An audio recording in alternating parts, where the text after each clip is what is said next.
listening to the Community Link Crew on GFM 96.6. Tell your friend, tell a friend. 96.6 GFM.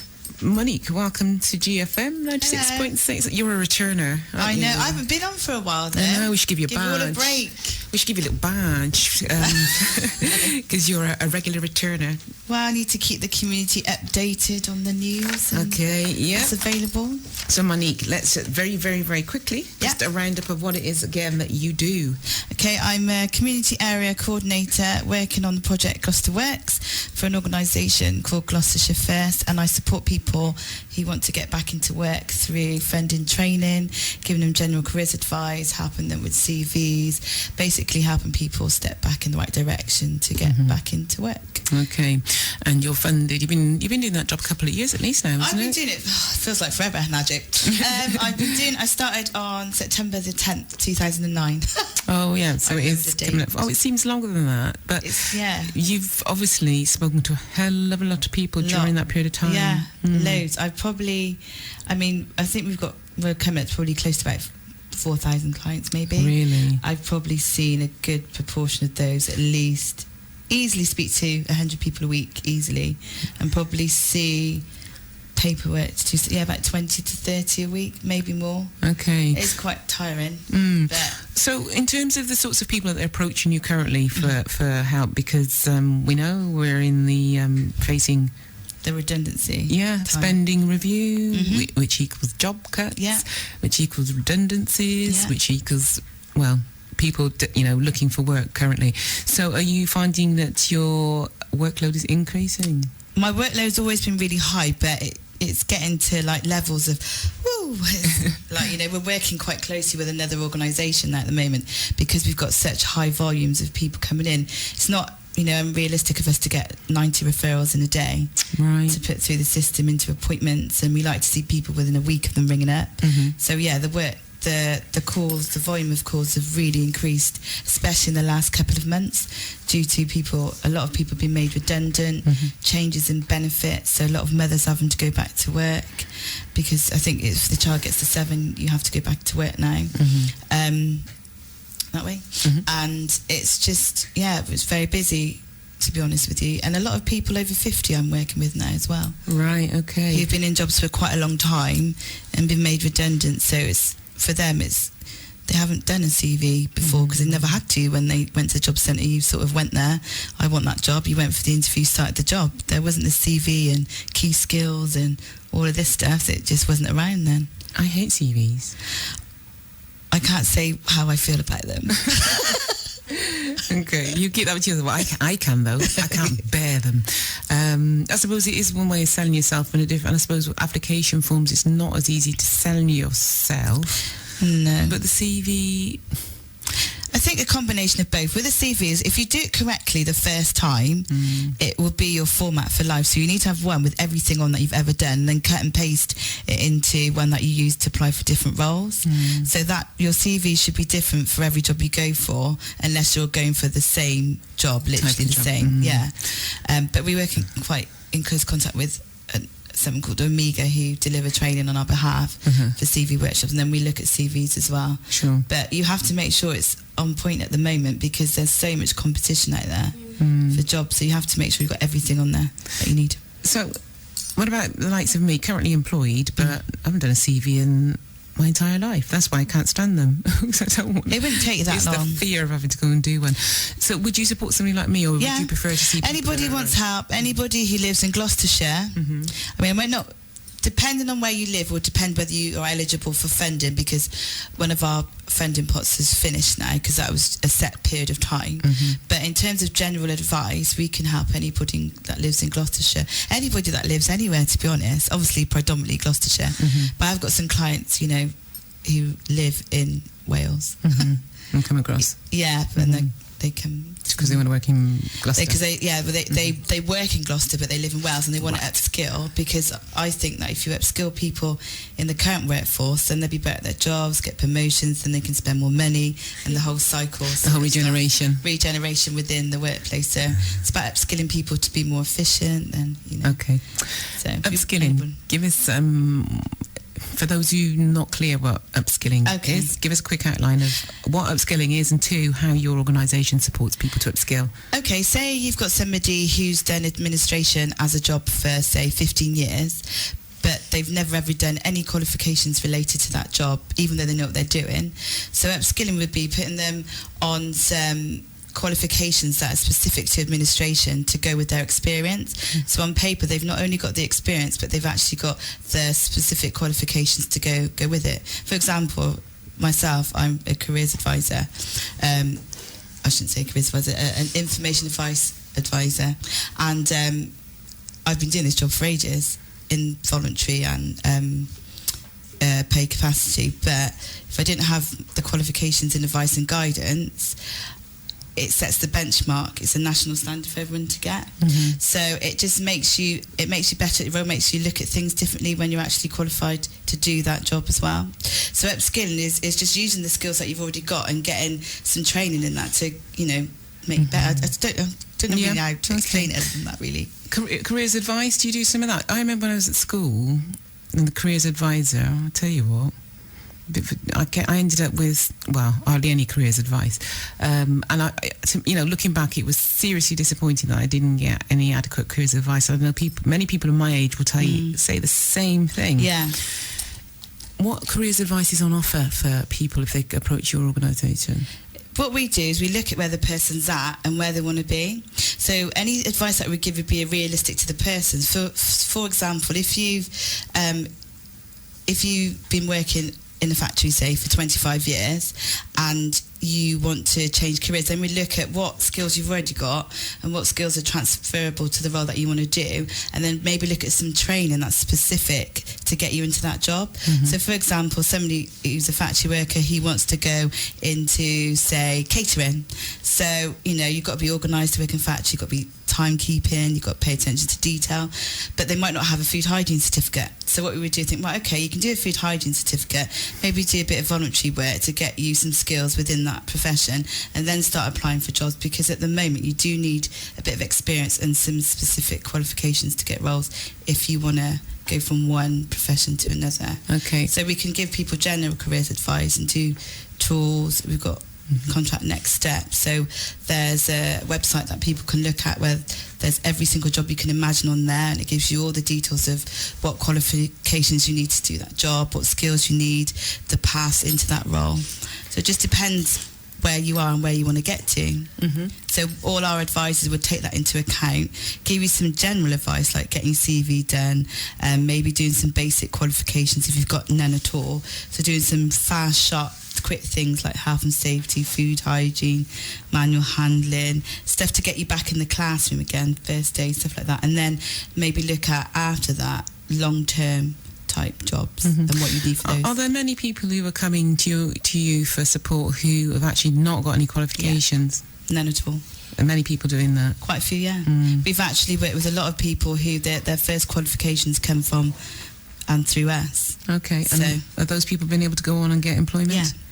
That's encouraging. Usually, a lot of people generally get employment quite quickly within about 12 weeks. Right. A lot of people. Some will take longer depending on what skills they need to develop and what roles they want to get into. If it's a job that's going to take a year to train, then they're not going to get it straight away. Yeah, but sure. Other people can get roles quite quickly. I've met one client who got a job within 2 weeks because they just changed the way they laid out their CV, made it easier to read, and just got a job straight away. So it just depends on the person and how much training you need to get where you need to get. Okay, and you'll help people who've not got interview skills to develop those as well. Interview techniques, general careers advice, training advice, just how to get from the point where you are into where, what sort of things you need to be doing, where you need to be looking to apply for roles, because people don't know where to look. They don't know what websites to look at. They haven't got the skills to look at. Just to attach an application to an email and send it off for a job. People are like, well, how'd you do that? So just teaching people how to do those basic computer things. Okay. So they can send off applications. Okay. I wanted to ask you about confidence building, because it's something, it's not necessarily to do with age, but, if we just focus on young people, given the fact that, if you're looking at the stats, they are the one group that are disproportionately affected by unemployment. Yeah. What support are you providing to young people? Like, sort of age range, We're talking those who are employable. Mm-hmm. It depends where they're at. I mean, a lot of the people I work with just had a bad time in school. They just weren't interested, but they've realised, actually, I want some money. I want a job. I want to do something. So we've got an employment assistant that looks for apprenticeships. So she'll research the apprenticeships, and then we'll show them those. They can apply for some of those. It's not great, fantastic money, but it's better than job seekers. You get paid more, you learn a skill, you get a qualification. We send them on some training. There's some confidence building days, workshops, basically just making sure that you're around to support them, really. I find that works a lot, just having someone to ring and someone to trust. And a lot of them want to get their English and maths, so we work quite closely with SLS training. So I've quite recently put some guys through there who went to school but didn't get any qualifications at all. So, and they're working really hard and they're doing really well. So we try and work with young people as much as we can do. Well, I shouldn't say the school systems fail them. I don't know if I can say that like that, but can I? I don't know. Well, where the school system is fair, they've been through school and not achieved anything for whatever reason, then we do pick up a lot of people. Like, for example, I'm working with a couple of young ladies who came over to this country quite late and went and did GCSEs and could barely speak the language, so which I couldn't understand myself. But now they're actually getting, they're developing their skills, they're getting qualifications, and they're doing really well. It's about really recognising where people are before you advise them, because if you give someone the wrong advice, like you said, even the careers advice I had at school, I didn't find it that helpful. I just did a test thing and that was that. But we're more into talking about with people, looking at where they are, what they want to do, and just that can build their confidence, just getting their first certificate. So we try and do that. Right, okay. The other thing you wanted to do is give us an update, because you've been running a series of events and they've been quite successful. They have, actually. Part of a community engagement group, Options, and it's lots of people involved, GL Communities, Oxford Housing, URC then, Gloucester Works. What's URC? Urban Regeneration Company. That's it. Okay. I was like, no! I've forgotten the other one now. Gloucester Works, obviously, and the local student partnership. So lots of different community and statutory organisations come together to work to let people in the community know what's available. So we put up a stall in King's Walk, and we were there for 2 days, and we spoke to 87 people one day and 169 people the other day. So it was there a few hours, and they just giving them general advice about jobs, how to get jobs, housing, about benefits, about what regeneration's been happening in Gloucester. And we've seen 50% of those people again for appointments, and lots of them have gone on to do training and develop their skills. So we were there for 2 days and it's quite successful. I had Mo from Welfare Rights team was there as well, giving some benefits advice, because obviously it's going to change a lot in April. So I'll be getting him, he wants to come on and just explain to people what's going to happen, because unfortunately things are going to change. So it's about knowing, what's going to be best for you. So we just wanted to, the purpose of the group is to just make people aware of what's available and what support there is in housing, with work and it's. Actually, Jason Dunsford came in and to the studio and was advertising that event. Yeah, the last time I was on, so that'd been January. So it was very, very successful. It was quite a good day. I spoke to quite a lot of people. A lot of people really do want to get back into work and want to sort things out for themselves. They just don't know where to start. That's the problem. So we just thought we'd start in our own community. All right. Now, Monique, I know that when you first started, you were doing some specific work with BME communities, weren't you? Yeah. Are you still doing that work? I'm doing a lot of work, actually. Yeah. I'm working with quite a lot of people from the Polish community. I'm working with some Indian women, Pakistani women as well. I'm working with a few young black males as well. So, yeah, I have referred quite a lot of people to better their English, not just because they're from another country originally, but people who've never gained English qualifications because, like we were talking about before, about the school, not having a good time at school.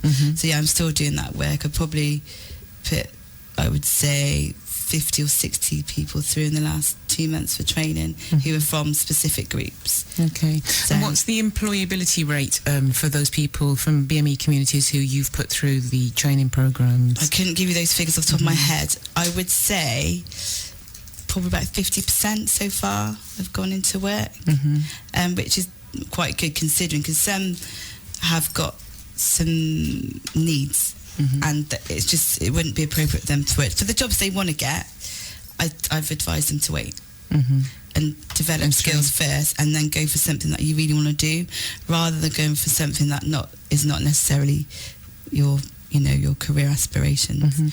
So what's the feelings for those groups of people coming from a BME community myself and me? Yeah, I'm just kind of thinking, for many difficult to get the job, the issue of for many not having the most positive experience of education and school, feeling quite disenfranchised by the time you come to take your GCSEs or your O-levels, leaving school with minimum qualifications but have mentally have got the skills but have never been able to put it down on paper and demonstrate that.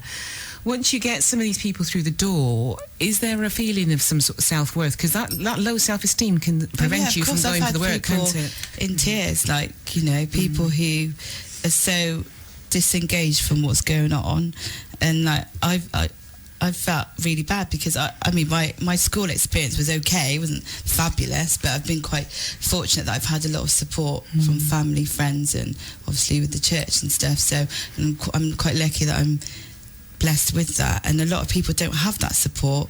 I've got clients who've got nobody else, no one else. There's no one else to talk to, so that's quite difficult sometimes, but you have to be that person to give them that lift and say you can achieve it. You just need to believe in yourself and give them what you say you'll give them. If you say you're going to definitely fund this particular training, you need to keep your word. Just stuff like that helps boost confidence, and somebody actually saying something positive to somebody who's always said, well, you'll never achieve that, you'll never get this and that. Just being that voice to say, actually, no, you can achieve this. And that's a big part of our role, to encourage people to see their potential. And but you do get a lot of people who've been made redundant in the last couple of months. They can't understand why. It's very hard when your colleague stays but you've got to go, and I try to explain to them it's not personal, it's about money, it's about saving money, and it's not necessarily about you as a person, about you and your role. So it's about making them see it from a different perspective, I think. And that's what we will do as advisors, try and give people the boost. Okay. Monique, thank you very much for coming in and giving us that update. You've updated on all the events there, haven't you? Contact details, Monique, and time and place for people to make those contacts, please. Okay, you can call the office number any time between 8:45 and 5:30, Monday to Friday, on the following number: 0800 002 9838. I'll repeat: 0800 002 9838. If you just say you want an appointment with an advisor, they'll book you straight in to see one of us. Or if you want me specifically, 07971 308 996. Okay, brilliant. And Monique, you're based at? I'm based at Philpotts Warehouse, which if you go into the docks through Herbert Warehouse, they'll send you out to us on the 4th floor. Brilliant. Okay. You're listening to the Community Link Crew on GFM 96.6. Tell your friend, tell a friend. 96.6 GFM.